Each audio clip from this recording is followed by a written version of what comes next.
Tentaciones y buenos dones. Santiago 1, 13 al 18. Cuando alguno es tentado, no diga que es tentado de parte de Dios, porque Dios no puede ser tentado por el mal, ni él tienta a nadie, sino que cada uno es tentado, cuando de su propia concupiscencia es atraído y seducido. Entonces la concupiscencia, después que ha concebido, da a luz el pecado, y el pecado, siendo consumado, da a luz la muerte. Amados hermanos míos, no erréis.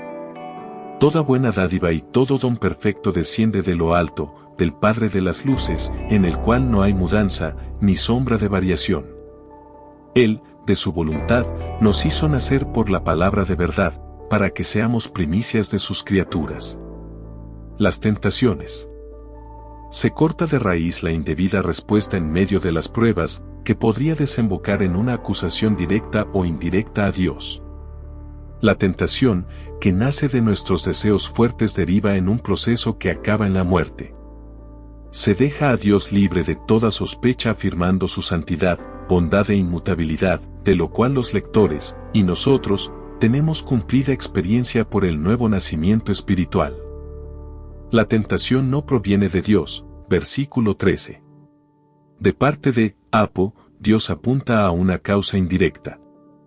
No están diciendo que Dios adrede y directamente haya llevado al hombre a la tentación para que caiga en pecado, pero no se exonera a Dios totalmente, pues se le hace cómplice de alguna manera por permitir la ocasión que posibilite el ceder. La verdad es que Dios puede probar a Job, pero las insinuaciones y maldades del diablo jamás pueden alterar el propósito último de Dios. Dios permitió que Pedro fuese zarandeado, pero todo estaba subordinado al deseo divino de perfeccionar al apóstol. Claro que Dios prueba a los hombres, pero lo que convierte una situación dada en una tentación es que la persona quiera desobedecerle. Proverbios 19, 3. La otra cara de la moneda es que el pecador se absuelve de la propia culpa. Desviar la culpa es tan viejo como Adán y Eva. Génesis 3, 12 y 13. Es cierta la providencia y los propósitos de Dios, pero no lo es menos la libertad moral del hombre. Lo que no nos es posible elegir son las consecuencias de nuestras decisiones, que quedan determinadas por las leyes de Dios. ¿Por qué no debemos culpar a Dios? Se nos dan dos razones basadas respectivamente en la santidad y la voluntad de Dios.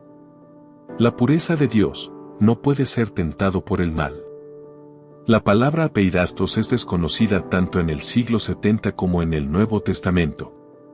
Sin embargo, nos resulta conocida apeiratos y los entendidos suponen que ambos vocablos son equivalentes. Se descompone en a negativo y el verbo peirao o peireo, cuyo significado es experimentar, ser versado. Es decir, Dios no solo no alberga pecado alguno en su ser, sino está exento de toda experiencia de mal. Esto contrasta con el hombre que incorporó el pecado dentro de su naturaleza en Edén. Dios no puede ser solicitado al mal, y así no es tentado al mal. Su deseo es hacernos santos, ni él tienta a nadie. Tenemos que recordar nuevamente la diferencia entre prueba, para perfeccionar o comprobar que alguien es genuino, y tentación, solicitar al mal. Lo primero Dios lo hace muchas veces y hemos de gozarnos en la finalidad divina en ello, pero Él nunca llevará deliberadamente a nadie a cometer pecado, porque esto sería contrario a su gran anhelo, es decir, que el hombre refleje la imagen del Creador. En verdad la Escritura habla de que Dios ciega el corazón y entrega a pasiones vergonzosas. Juan 12, 40. Y Romanos 1, 24 al 26. Por su legítima actividad judicial, pero nunca se le atribuye el principio de la ceguera del hombre, ni le hace autor de pecado hasta atribuirle culpa. Las dinámicas de la tentación. En vista de la realidad de la tentación, ¿cuál es su origen y cómo opera? La prueba seguía el patrón: medio de prueba, paciencia, madurez. En cambio, el patrón que sigue la prueba es tentación, pecado, muerte. El origen de la tentación. Un fuerte adversativo, sino, establece la oposición entre la acusación a Dios y la verdad de las cosas. Su propia concupiscencia, los pensamientos y hechos pecaminosos comienzan en la naturaleza pecaminosa que nos inclina al mal. Salmo 51, 5. Jeremías 17, 9. Romanos 7, 7 al 17. Primera de Juan 1, 8. Si los deseos son dejados en libertad pueden producir todo tipo de desmanes. Santiago 4, 1 y 2. No somos culpables de nuestros deseos íntimos, pues nacemos con ellos y en sí mismos no constituyen pecado, pero la culpabilidad comienza cuando cedemos a la tentación autorizando de este modo la transgresión. La concupiscencia es el agente directo y el factor responsable. Epitimia no se refiere necesariamente a los apetitos corporales y /diagonal o lascivos, aunque pueden incluirse, sino al deseo fuerte, a la fuerza motriz que usa los miembros del cuerpo, que nos inclina a disfrutar o adquirir alguna cosa. Es un principio interno de vida, sentimiento, pensamiento, voluntad y propósito. En este sentido la epitimia puede seguir unos derroteros extraordinariamente positivos. Lucas 22, 15. Filipenses 1, 23. Que solo la vida de Cristo puede producir. Pero este no es el caso ahora. Es una actitud voluntaria. Es la imaginación del placer del pecado. Es la disposición interna de la cual nos advierte Jesús en el Sermón del Monte. Ni siquiera se menciona al tentador porque la intención es subrayar que los seres humanos son completamente responsables. La acción de la tentación, los verbos atraído y seducido pueden ser un ejemplo de aliteración estilística, o pueden diferenciarse los matices de ambos participios formando una secuencia de acción. El deseo puede afectar a la etapa inicial de la tentación cuando el hombre es atraído y comienza el proceso por el que es seducido. El pecado es atractivo, corteja, no fuerza a nadie, es convincente. La vieja naturaleza ha sido crucificada pero no eliminada definitivamente y es en esta donde nace el pensamiento agradable de cometer pecado. Es como el pez que sale a por la carnaza, al que su deseo interno le hace buscar y cuando ve el señuelo bailando con comida pica porque es lo que andaba buscando. Podemos detectar ecos de la primera tentación en Génesis 3. Eva fue primeramente desplazada de su segura confianza en Dios y luego atraída por el fruto mismo. Descubrió demasiado tarde que el cebo escondía un aguijón mortal. La naturaleza y la voluntad de Dios. Todo lo bueno tiene su origen en el Padre de las Luces, el autor de las cosas creadas, en tanto que creador, a la vez que se le distingue de todo lo que Él ha creado. Los cuerpos celestes cambian, se mueven en el espacio y su beneficio para nosotros puede variar. Noches cerradas impiden ver las estrellas. Días nublados no permiten el paso de los rayos del sol.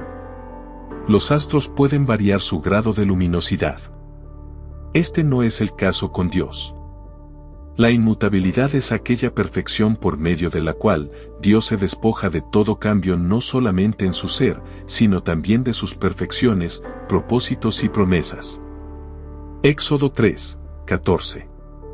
Malaquías 3, 6. Teología sistemática, Berkov. Su inmutabilidad es una auténtica promesa de que invariablemente el Creador se comportará de acuerdo con la bondad de su naturaleza. El efecto del pecado. La muerte. Entonces establece el vínculo entre lo anterior y lo que sigue. El verso tiene dos partes balanceadas y la progresión va de la concupiscencia a la muerte pasando por el pecado que es el objeto de la primera cláusula y el sujeto de la segunda. El femenino epitimia se personifica como mujer preñada que a su tiempo da a luz la muerte. El verbo dar a luz se repite después para crear un glorioso contraste en Santiago 1, 1 al 8. El elemento común en ambos casos es una fijeza de voluntad que tiene consecuencias inevitables, en un caso muerte. Lo inverso de Zoe igual a la vida espiritual en el otro vida que da lugar a la santidad. Santiago 1, 4. La secuencia inevitable de deseo, pecado, muerte la tenemos también en Romanos 7, 7 al 11. Pecado, amartia, es fallar el blanco, así que, la producción de deseos engañosos está en relación directa con nuestra incapacidad de vivir para lo mejor. Si vemos el peligro, lo normal es que aborrezcamos el pecado y demos un no rotundo al deseo que lo produce. Para el creyente no hay pérdida de salvación, pues, como redimidos, la muerte eterna no puede tocarnos, pero no podemos decir lo mismo de la vida de fe. Se arruina el crecimiento hacia la madurez. Los buenos dones. Santiago 1, 16 al 18.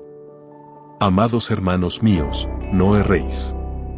Toda buena dádiva y todo don perfecto desciende de lo alto, del Padre de las luces, en el cual no hay mudanza, ni sombra de variación. Él, de su voluntad, nos hizo nacer por la palabra de verdad, para que seamos primicias de sus criaturas. La exhortación a no engañarse. Es una especie de texto bisagra que puede unirse a lo anterior o a lo que sigue, no engañarse respecto al origen de la tentación ni tampoco sobre la fuente de todo buen don. De una parte se está reforzando con una cariñosa admonición la explicación anterior sobre la tentación, diciendo que miren a sí mismos en lugar de culpar erróneamente a Dios. Por otro lado, es una adecuada introducción a Santiago 1, 17, ya que, aunque solo fuera por propia experiencia, no deben errar tan lamentablemente tocante a la naturaleza y voluntad de Dios, pues es de él que deriva todo lo bueno. Se remueve a Dios enteramente de la esfera de la pasión y destructividad humanas, se le define en términos de bondad completa y generosa. La idea fundamental de la bondad de Dios es que Él, en todo sentido, es lo que como Dios debiera ser, y consiguientemente responde perfectamente al ideal expresado en la palabra Dios. Pero puesto que Dios es bueno en sí mismo, también es bueno con todas sus criaturas, y puede por lo tanto denominarse la fuente de todo bien, todas las cosas buenas que las criaturas gozan en la presente vida y las que esperan en la futura manan hacia ellos de esa fuente. Esta naturaleza de Dios ha llevado a su voluntad. Santiago usa el participio del verbo querer, desear, que en ocasiones se refiere al plan de Dios en el Nuevo Testamento, al comienzo mismo de la sentencia y sin transición alguna con el verso anterior, lo que demanda que las palabras el de su voluntad cobren una enorme importancia. La nueva creación es la demostración más palpable que Él es la fuente de todo buen don. Además, esta misma voluntad apunta al plan que Dios tiene para el hombre, es decir, que seamos primicias de sus criaturas. El reverso es completo en todo respecto, contrarrestando el engaño, la impulsividad y destructividad de la concupiscencia. La dinámica de los buenos dones. Esta corre en paralelo con las dinámicas de la tentación vistas anteriormente, aunque los resultados son bien distintos. El origen de los dones. En tiempos de prueba son importantes nuestras convicciones acerca de Dios. Antes de fijarnos en el don debemos mirar al dador por excelencia. Santiago 1:5. Dádiva incluye la idea de dar liberalmente.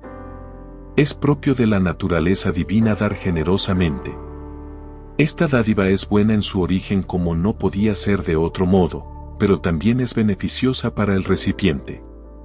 El adjetivo buena no admite grados de comparación, como si dijéramos muy bueno o buenísimo, es decir, es imposible mejorar lo que viene de Dios. Lo que da es lo mejor y del mayor provecho para el que lo recibe. El resultado del don que viene de Dios es perfecto porque incorpora un propósito, cumple una meta, es decir, lo dicho en Santiago 1, 4. ¿Son buenas pruebas como la enfermedad, la persecución o los problemas económicos? Sí, siempre que estas cosas nos hagan madurar, lo son por los resultados que cumplen en nosotros. El mismo Hijo de Dios fue perfeccionado por aflicciones para el pleno cumplimiento de su obra. La acción de los dones, desciende de lo alto, o es de arriba, desciende.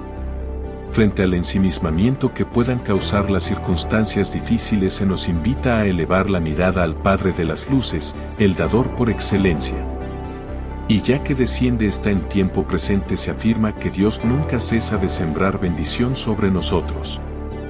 Él es una fuente inagotable de bendición.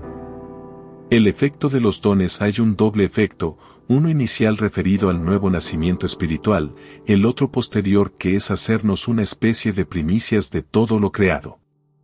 Este texto lo tratamos con más amplitud a continuación. El nuevo nacimiento espiritual v18. Es obvia la intención del autor cuando repite la palabra apokueo, nos hizo nacer, que en Santiago 1:15 se tradujo por da a luz. El pecado es el causante de la muerte mientras Dios es la fuente de vida. El nuevo nacimiento es el ejemplo destacado de las dádivas divinas cuyo propósito en este caso es hacernos primicias de sus criaturas. El origen del nuevo nacimiento. La imagen femenina que se aplica a Dios parece haber ofendido a algunos escribas que cambiaron en ciertos manuscritos la palabra apokoin, dar nacimiento, por poyein, hacer. Por supuesto es una metáfora que, como tal, pertenece al ámbito de lo creado y de ningún modo trata de definir la naturaleza divina, que es trascendente, sino para ilustrar la obra de regeneración en contraposición al efecto del pecado. El nacimiento en este caso no es debido a la pasión pecaminosa sino al amor eterno. El nuevo nacimiento ocurre en el pasado y es un hecho acabado e irrepetible. Esto contrasta nuevamente con el proceso de pecado que se describe con tiempos presentes. Puede haber grados de crecimiento en los creyentes, pero la vida espiritual nos es dada por Dios una vez por todas. Las primeras palabras del verso, el habiéndolo querido nos hizo nacer, apuntan a la determinación eterna que resulta en acción cuyo resultado es la nueva creación. Esta voluntad no es susceptible de variación o cambio. Dios no alterará ni modificará su libre resolución de transformar a pecadores en nuevas criaturas. Desde luego no queda aparte la decisión humana, pues nadie será salvo contra su voluntad, pero todo se inscribe en el deseo divino de crear una familia de redimidos por medio de Jesucristo. Viene a cuento Deuteronomio 26. Moisés habla al pueblo y sus instrucciones deben servir para toda la historia de Israel.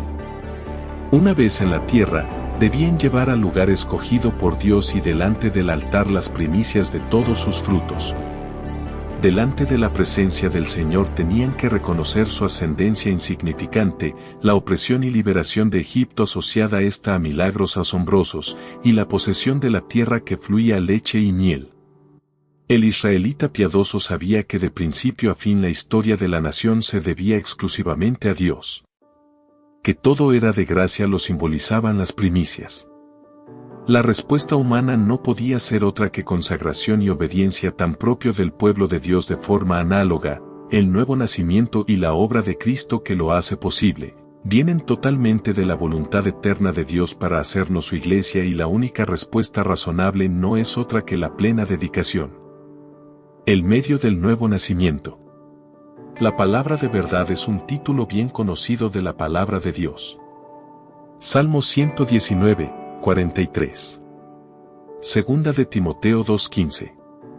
Que, más precisamente, en el Nuevo Testamento equivale al contenido del Evangelio.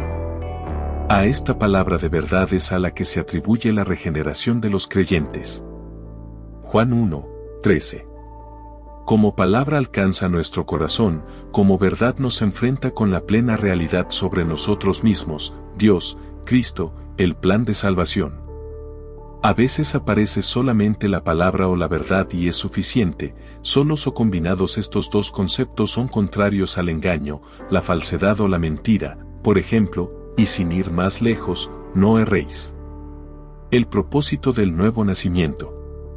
Es posible hablar de resultado más que de propósito, porque al nacer de nuevo ya somos primicias.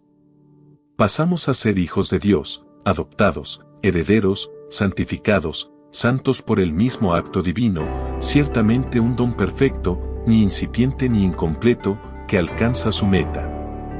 La meta de Dios, acorde con el designio de su voluntad, es que seamos una especie de primicias de sus criaturas. Primicia, que es un concepto bien conocido en el Antiguo Testamento referido a la ofrenda a Dios de los primeros productos del campo o del ganado, y que también describe la parte que representa al todo. Tiene en este caso un sesgo fuertemente metafórico. Algunas de las referencias en el Nuevo Testamento son un singular colectivo, o sea, las primicias forman un grupo, como en nuestro caso. Los creyentes son primicias de sus criaturas, las que pertenecen a Dios como Creador, es decir, representan a estas delante de Dios, porque el don de la nueva vida lleva implícito un mandato. Se mantiene la primacía del hombre en la creación. El propósito de Dios es que los regenerados lleguen a ser todo lo que Él designó, ya sea para que reflejen plenamente la imagen de Dios. Génesis 1, 26. O se refiere al orden futuro de la humanidad redimida. A las primicias seguirá la cosecha completa y la consumación integrará a toda la creación. Romanos 8, 18 al 25. Un pequeño resumen. Implícito en toda esta sección está el llamamiento a seguir a Dios en contraste con la concupiscencia. La santidad de Dios la imitamos al resistir la tentación y cuando rechazamos el pecado. La gracia de Dios cuando damos buenos dones a otros, inclusive a aquellos que nos maltratan y nos persiguen. La inmutabilidad de Dios. Aunque de forma finita, con la perseverancia, faceta esta que se desarrolla cuando somos probados y aprobados. La finalidad de las pruebas es hacernos semejantes a Dios en carácter y conducta. Hasta aquí hemos llegado con el estudio de Santiago 1, 13 al 18. Si quieres dejar tus comentarios te leemos. Gracias por ver nuestro video. Si disfrutaste de este contenido y quieres ver más videos como este, no olvides suscribirte a nuestro canal Animatufe. Aquí encontrarás más videos de interpretación bíblica, enseñanzas espirituales y aplicaciones prácticas para tu vida diaria. Gracias por tu apoyo.